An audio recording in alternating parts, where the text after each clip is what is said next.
Buenas tardes, estimados compañeros. Seguramente para todos este es un día un poco difícil. Más bien la semana se nos hace un poco más trabajosa, es una Semana Santa y por tanto seguramente la mayor parte de ustedes está dedicado a sus actividades pastorales. No por eso vamos a dejar de tener nuestra clase virtual. Como de costumbre, básicamente vamos a empezar viendo cómo está estructurada. El título de esta unidad es Teología Moral. Como ustedes saben, la teología moral o simplemente moral es aquella parte de la teología que estudia los actos humanos, considerándolos en orden a su fin sobrenatural. La teología moral ayuda al hombre a guiar sus actos y es por tanto una ciencia eminentemente práctica. En su vida terrena, que es un caminar hacia el cielo, el hombre necesita de esa orientación con el fin de que su conducta se adecue a una norma objetiva que le indique lo que debe hacer y lo que debe evitar para alcanzar el fin al que ha sido destinado. El objetivo de esta unidad es analizar la realidad y distinguir las situaciones de pecado personal y social. El indicador de logro que pensamos alcanzar en esta unidad es identificar y descartar la importancia que tienen los mandamientos como fuente de moralidad. El contenido básicamente es el decálogo como fundamento de la cultura moral occidental y la historia del decálogo en el Antiguo Testamento y sus corrientes. ¿Cuál es el cronograma de actividades? Básicamente participaremos en un foro virtual para conversar sobre la actualidad y la importancia del estudio de la moral. Como ustedes saben, este foro no tiene valor y estará habilitado desde el 16 de abril hasta el 22 de abril. Como actividad, sí les corresponde participar en un conversatorio virtual y desde unas preguntas que se planteará se tratará de ver la importancia que tiene la moral y el cumplimiento de los mandamientos. Es importante que al menos ustedes puedan participar 3 veces en este conversatorio.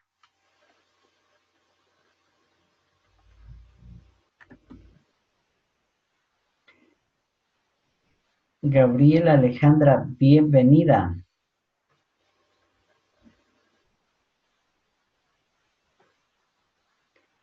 Estábamos tratando de hablar un poco sobre cómo está estructurado nuestro curso. ¿Cómo está, hermana? No sé si me puede escuchar.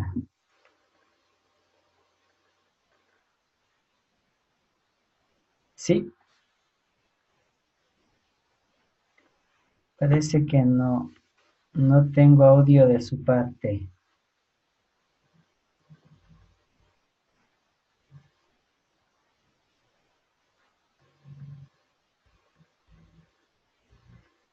A ver, yo sí,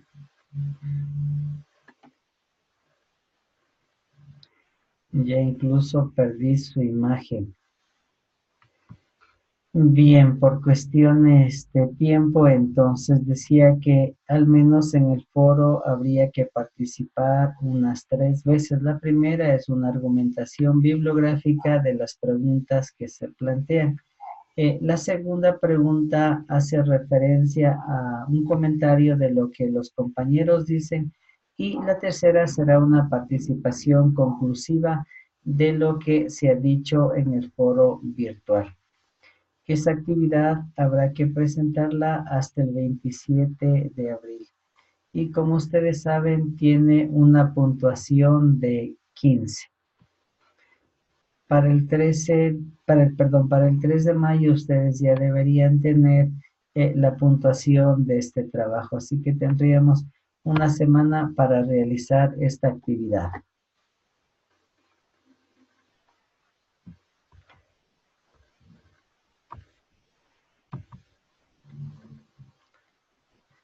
Bien, antes de hablar los mandamientos, sí es importante que tengamos en cuenta el pecado y la vocación moral.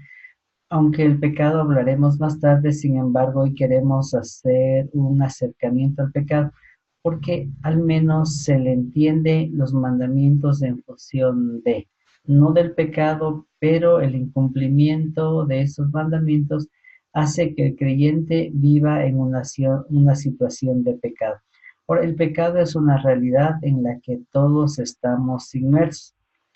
Cuando se trata del pecado propio, una elemental coherencia nos hace llevar a creer que esto no es importante y más bien tendemos a justificar. Pero cuando se percibe el pecado desde fuera de nosotros, es decir, cuando fueron nosotros que se equivocaron, sí le tomamos con cierta dureza y hasta con cierto rigor ético o con cierto rigor moral, porque el pecado siempre se lo percibe como un desajuste doloroso. Pero como decíamos, cuando se trata de un pecado nuestro, generalmente nosotros lo simplificamos, pero cuando se trata de un pecado de otra persona, generalmente nosotros tendemos a hacer eso como algo grave. Ahora, el pecado se lo puede entender desde una concepción religiosa y desde una concepción para nada religiosa. Y esta sensación pre-religiosa que nosotros tenemos, nosotros podríamos llamarla también premoral. Y es la misma experiencia que todos tenemos frente a una situación, pero que sin embargo a veces la justificamos y otras veces la aceptamos. Y por tanto, esto está también en función de los contextos en los que nosotros movemos. Por eso es que para algunas sociedades, algunas situaciones pueden ser pecado, pero para otras no. En este caso, nosotros tendríamos que ver si esa situación está a favor o en contra del proyecto que Dios tiene sobre el ser humano. Ahora, como consecuencia del pecado aparece también la falta.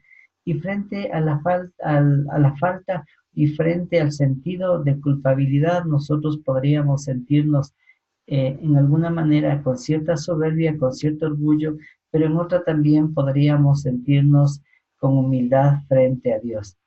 De tal manera que la situación del pecado termina siendo tremendamente existencial en nuestra vida.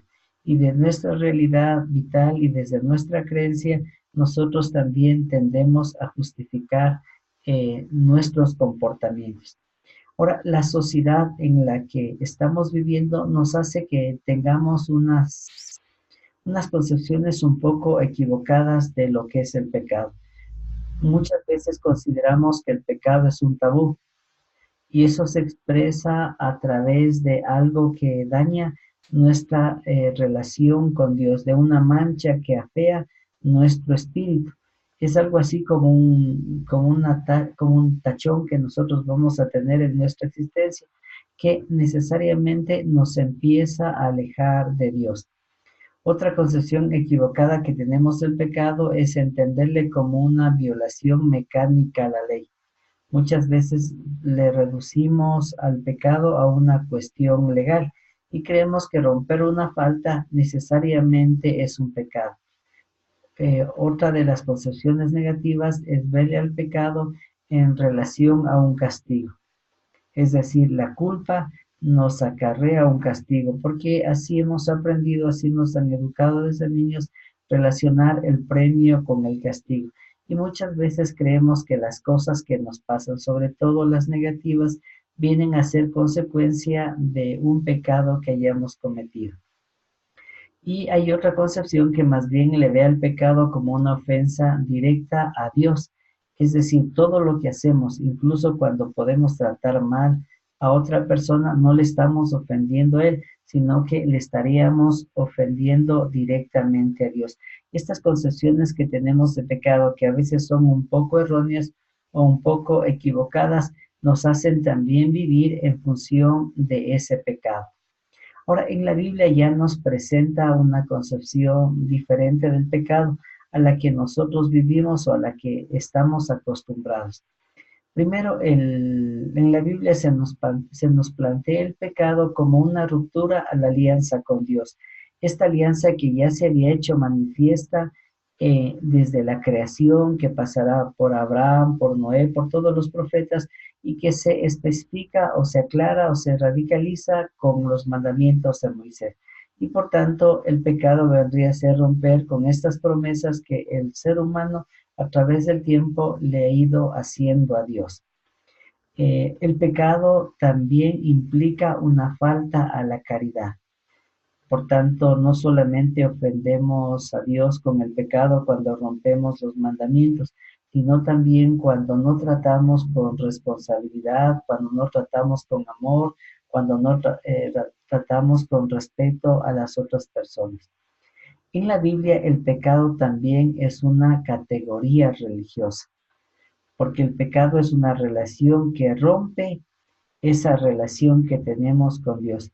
Y por tanto, romper con Dios, romper esa relación que tenemos con Dios, tiene una connotación marcadamente religiosa.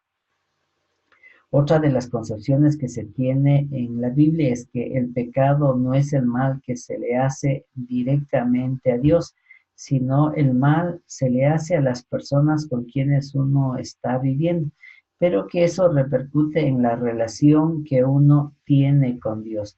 Por tanto, antes que ofenderle a Dios, le estamos ofendiendo a la persona con quien estamos viviendo. Por tanto, se plantea ya en el Antiguo Testamento la necesidad de que Dios nos debería liberar de la culpa. Y constantemente Dios está ofreciendo situaciones o está ofreciendo oportunidades para que el hombre se arrepienta y una vez arrepentido pueda obtener el perdón de todas sus faltas. Ahora le relacionamos el pecado con la moral y el pecado luego con la vivencia o no vivencia, sobre todo con la no vivencia de los mandamientos. Por eso la moral que el israelita tiene es esencialmente una moral que se funda en la ley, en la Torá. Y esta Torá, nosotros sabemos, fue entregada por Dios a Moisés en el monte Sinaí. Es ahí donde están los principios, las leyes que los israelitas deberían haber cumplido, deben cumplir para estar moralmente bien, para vivir una vida recta. En este sentido, se añade que las diversas interpretaciones que se va haciendo de los 10 mandamientos van a variar o van a cambiar en función de lo que se entienda por pecado, de lo que se entienda por relación con Dios, pero sobre todo de lo que Dios espera con respecto al ser humano. Por eso es que aparece una doble vertiente o una doble forma de entender los mandamientos, sobre todo desde esta perspectiva moral. Por tanto, esto surge de la sensibilidad moral que es fuertemente vinculada a un evento histórico salvífico, la liberación de Israel de la esclavitud de Egipto y su conformación como el pueblo elegido por Dios. Esta es la experiencia que ellos tienen. Por tanto, los mandamientos son consecuencia de que Dios les sacó de Egipto y Dios les promete a ellos una tierra. Un evento que además tiene un contenido que es eminentemente religioso, porque Israel tiene que reconocer a un único Dios y por tanto deja el politeísmo que tenía y se convierte en un pueblo monoteísta. Se compromete a rechazar todas las desviaciones, no solamente religiosas, sino también morales, que le pueden venir de los pueblos cercanos a él. El eje de la moral israelita es la alianza establecida con Dios en el Sinaí. Esta alianza se especifica, se concretiza en los 10 mandamientos.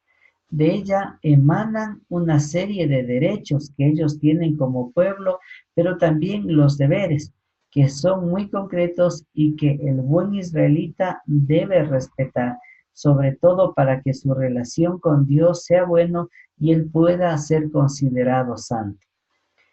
La moral israelita es una moral de pacto entre Dios y su pueblo. Dios se compromete a proteger al pueblo y el pueblo se compromete a vivir con lo que Yahvé le manda y que históricamente en ese momento se manifiesta a través de los 10 mandamientos. Por tanto, la moral en el israelita es una moral religiosa. Tiene su origen y fuente en Dios, no en el hombre, porque fue la iniciativa de Dios. Dios le busca a Moisés y Dios le da a Moisés estos mandamientos, porque quiere que ese sea su pueblo.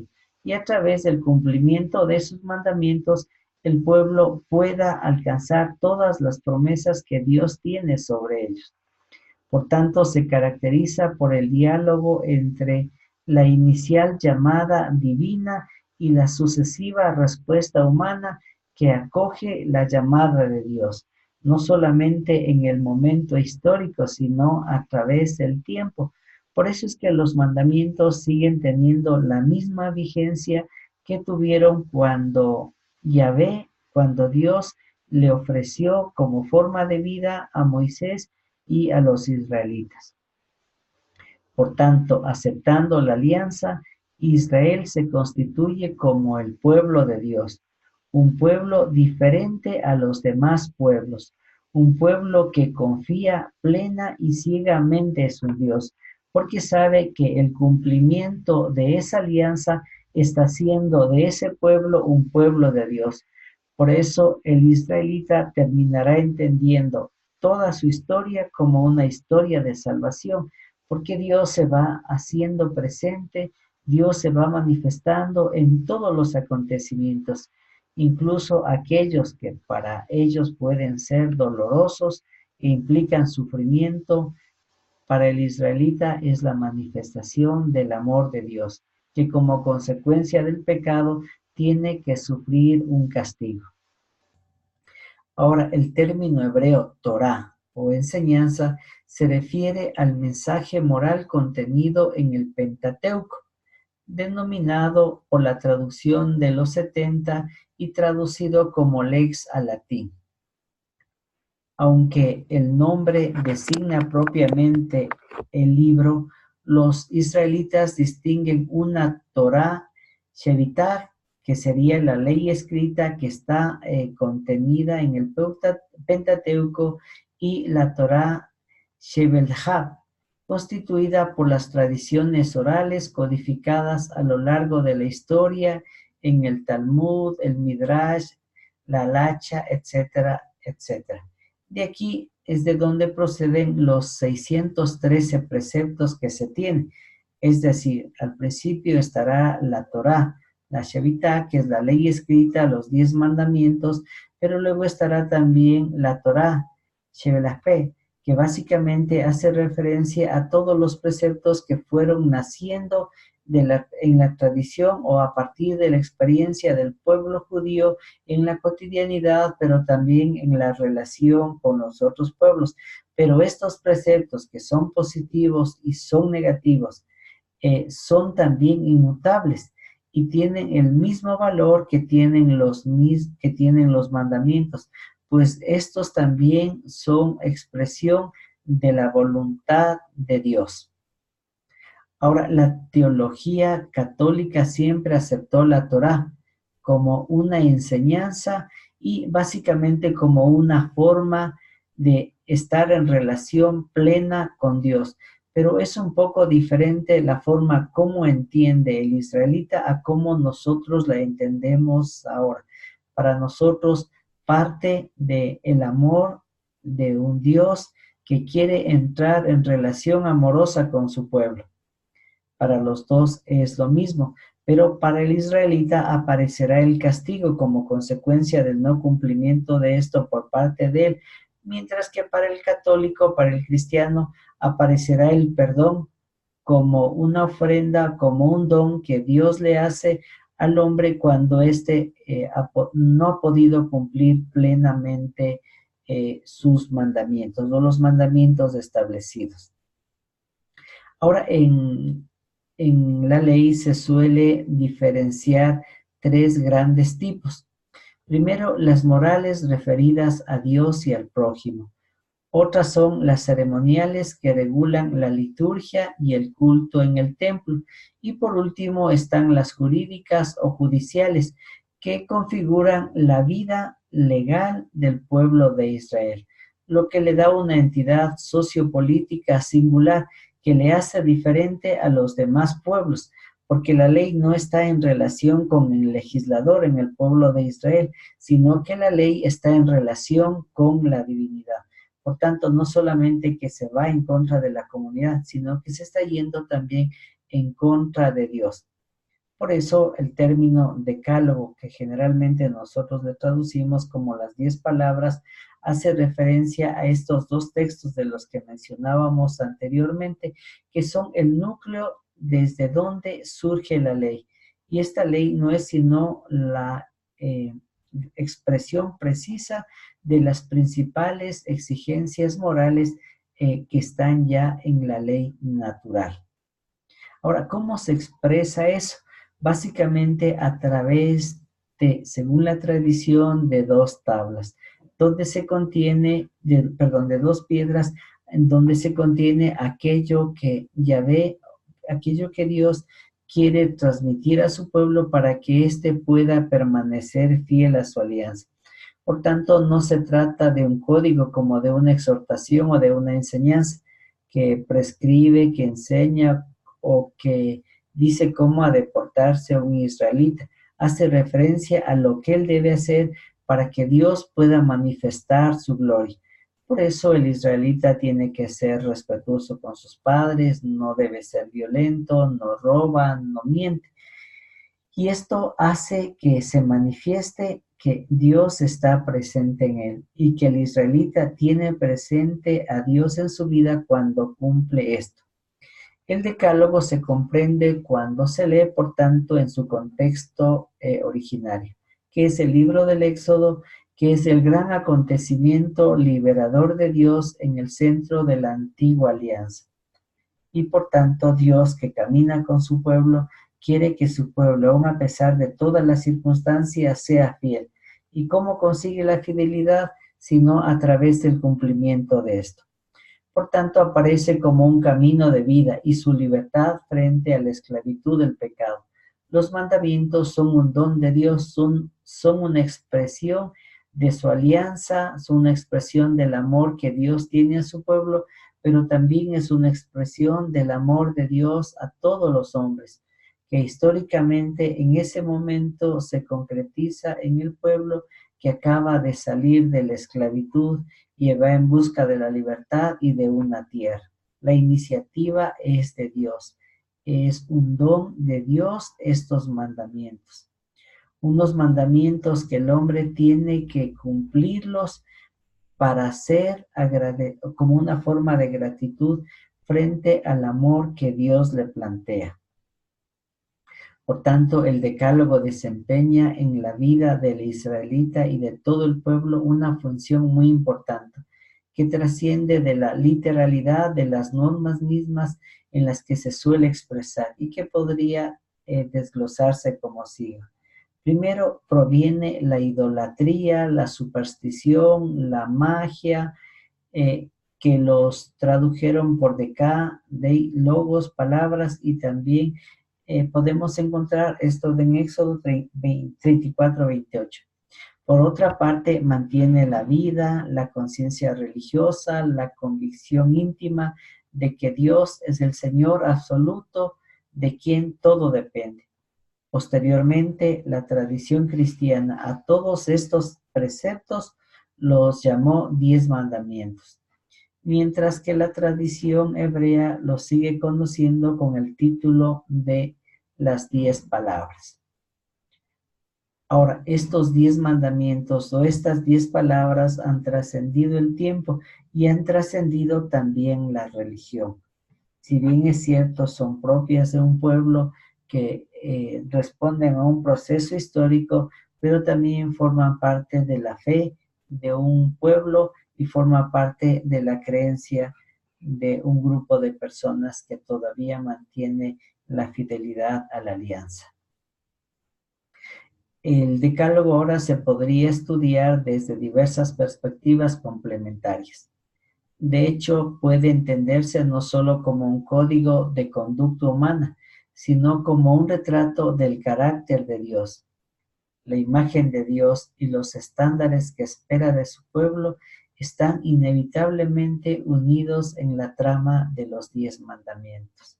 Los 10 mandamientos vienen a significar lo que Dios quiere del pueblo, pero también lo que el pueblo espera de Dios. Es una relación donde los dos se enriquecen porque el uno confía y el otro espera en él.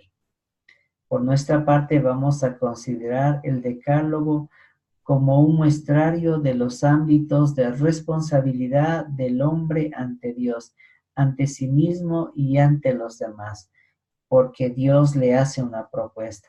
El hombre tiene que responder libremente a esa invitación que Dios le está haciendo.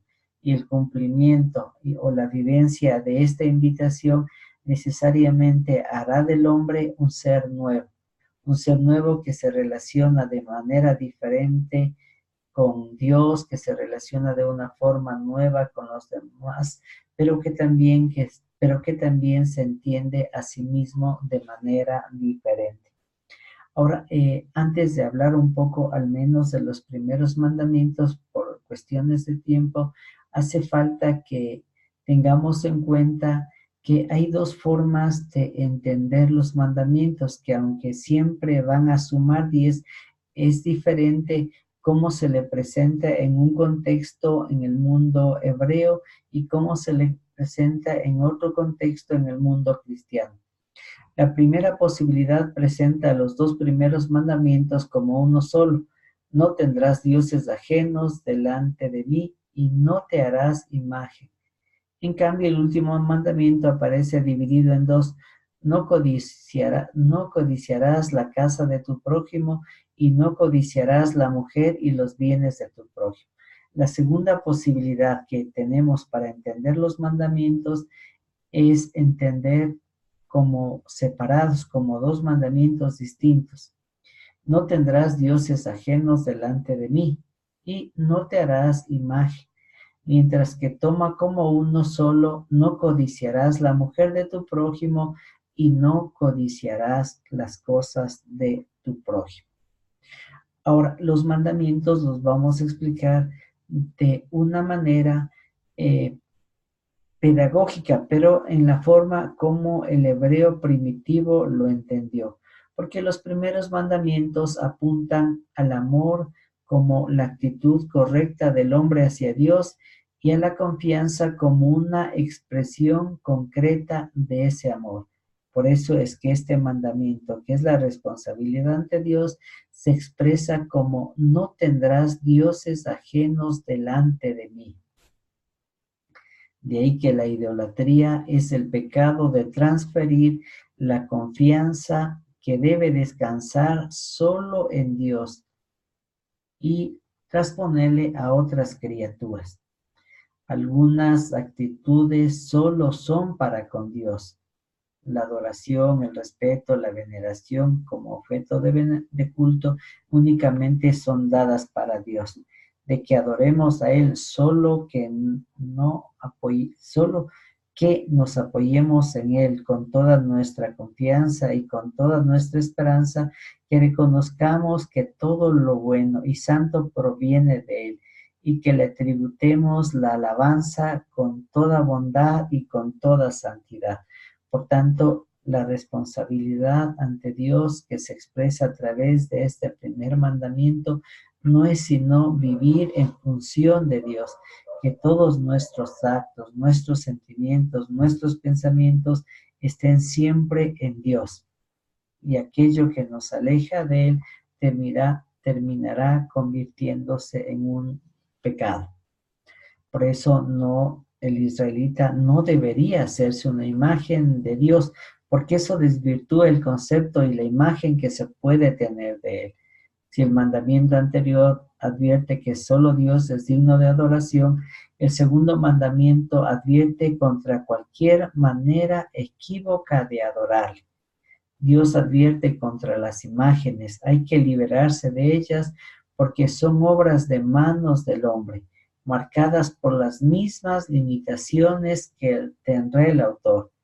Si están referidas a Dios, Parecería que intentan atrapar a Dios, limitar a Dios en alguna manera su libertad y soberanía, ponerle a Dios en un espacio y en un tiempo. Y para el israelita, Dios supera el espacio y el tiempo. Si están referidas a cualquier otra realidad, son una expresión fatal de confianza, porque cuando se desplomen esas realidades imperfectas, nos arrastrarán en su caída. Frente a ese camino nació el Decálogo, afirmando la confianza radical en Dios que es espiritual, porque las imágenes, las representaciones eh, hechas de Dios terminan siendo tremendamente limitantes. Tampoco, desde esta perspectiva, tampoco el hebreo debería tomar el nombre de Dios en vano. Las implicaciones de este mandato van más allá de la advertencia contra la blasfemia y apuntan, como mostrarán más tarde los profetas, a la vanidad de un culto superficial sin expresión en la vida cotidiana. Dios no se conforma con ciertos sacrificios formales, es un Dios santo que espera una vida moral justa. Por tanto, usamos el nombre de Dios en vano cuando reducimos la vivencia de la fe, cuando Dios se convierte en instrumento de nuestro provecho, cuando le utilizamos como arma arrojadiza contra otros. Utilizamos el nombre de Dios en vano cuando en nombre de su voluntad nos entregamos a lo que atenta contra su voluntad y como resultado deshonramos la reputación de Dios ante los demás. Por tanto, el nombre de Dios tiene que estar siempre en certeza y en verdad. Y todo aquello que salga de estas categorías implica ya tomar el nombre de Dios en vano. Acuérdate del día de reposo para santificarlo, el Sabbat. El sábado no procura únicamente el descanso físico o mental por sí mismo. Se trata del reposo que restablece una armonía completa de la persona con Dios, con sus semejantes, consigo mismo y con la naturaleza. El Sabbat es el día de la tregua en la batalla humana en el mundo. En el Sabbat se vive como si no se tuviera nada, sin perseguir otra meta que ser parte de Dios, de tal manera que es confiar plenamente en el amor de Dios, en ese amor que hace que el hombre pueda al menos tener satisfechas todas las necesidades vitales y espirituales. Los 6 días de la semana el hombre cultiva para producir, pero un día a la semana el hombre se cultiva para crear. Se cultiva porque entra en relación con Dios, porque otra vez se siente necesitado y dependiente de Dios. Por eso santifica el sábado cuando es capaz de dedicarle ese día a Dios. No es descansar por descansar, es descansar para encontrarse con Dios, recobrar fuerza y seguir cultivando y haciendo aquello que el Señor le dijo como parte de lo dicho en el libro del Génesis, de que él podía o debía conquistar el mundo. Por tanto, el hombre deja de ser un homo faber para recrear su alma. En la base del ocio creador se halla de nuevo la confianza en Dios, quien llama al hombre al reposo mientras provee sus necesidades materiales.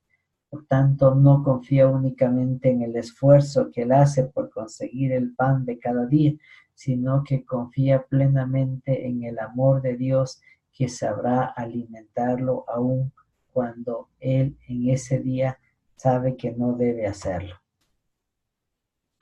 Honrad padre y madre.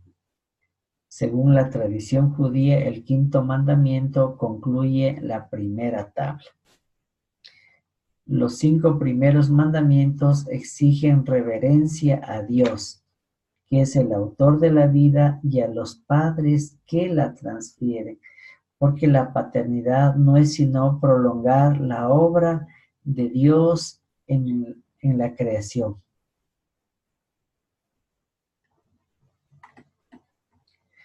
Los 5 segundos mandamientos se refiere al prójimo y a la defensa de sus derechos. Los padres son compañeros de Dios en la procreación y por eso los insultos y las ofensas a los padres son considerados como ofensas a Dios. El mandamiento es claro: hay que amar a todos, pero a los padres además hay que honrarles y respetarles. El honor y el respeto es propio que del hijo hacia los padres. Es una forma de gratitud, es una forma de agradecimiento por el don de la vida. Al igual que el Dios da la vida al ser humano, los padres dan la vida a sus hijos. La santidad práctica y no meramente formal se traduce en los ámbitos más inmediatos de la vida en términos de responsabilidad. Si alguna viuda tiene hijos o nietos, aprendan estos primero a ser piadosos para con su propia familia y la recompensa a sus padres, porque esto es lo bueno y lo agradable delante de Dios.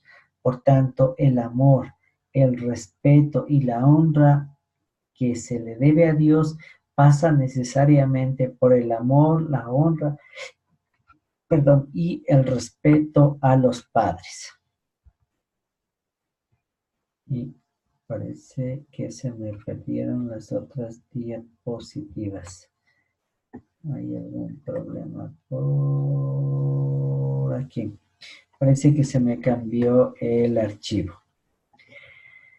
Luego terminaría esta videoconferencia porque me salió a rato que tenía 5 minutos de tiempo.